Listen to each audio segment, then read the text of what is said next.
365 World News.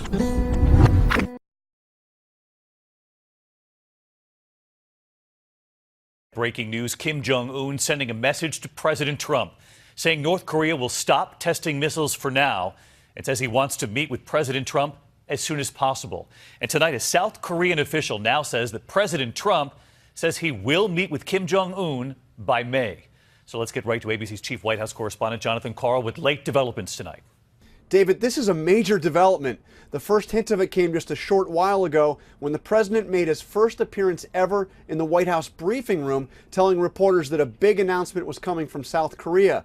I followed him into the West Wing and asked him if it was about negotiations. He told me, as quote, almost beyond that, adding, "I hope you give me credit. We have now learned that President Trump is willing to meet directly with Kim Jong-un."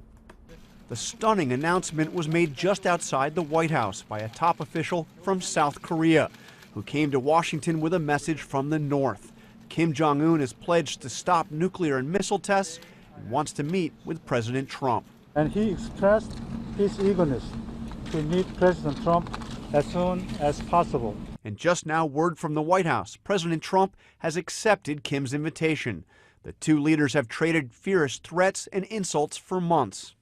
North Korea best not make any more threats to the United States. They will be met with fire and fury like the world has never seen. As Kim ramped up his nuclear test, President Trump dialed up the rhetoric. Little rocket man. But today, what looks like a breakthrough, the meeting to happen by May. And North Korea is said to understand U.S. troops will continue joint military exercises with the South. The announcement comes just hours after President Trump signed a big and controversial new tax on steel and aluminum.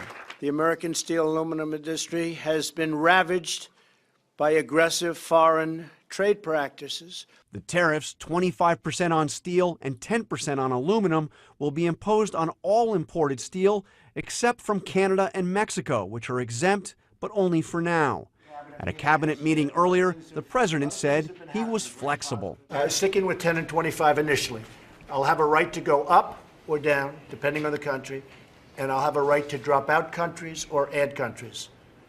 We just want fairness. The president calls the tariffs a matter of national security, but sources familiar with the deliberations tell ABC News that National Security Advisor H.R. McMaster and Defense Secretary James Mattis are both opposed. So is the president's top economic advisor, Gary Cohn, who decided to resign after the president ignored his advice.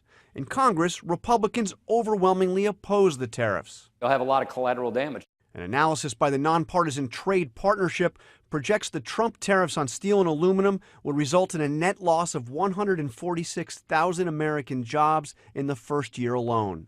Several U.S. trading partners have threatened to impose tariffs of their own on iconic American products, including bourbon, Harley-Davidson motorcycles, and Levi's jeans. But that wasn't enough to stop President Trump today. So let's get to John Karl live at the White House. A lot to break down with you, John, tonight. These tariffs don't go into effect for 15 days, and tonight an all-out effort underway, we should point out, from many Republicans included, to try and stop this from happening.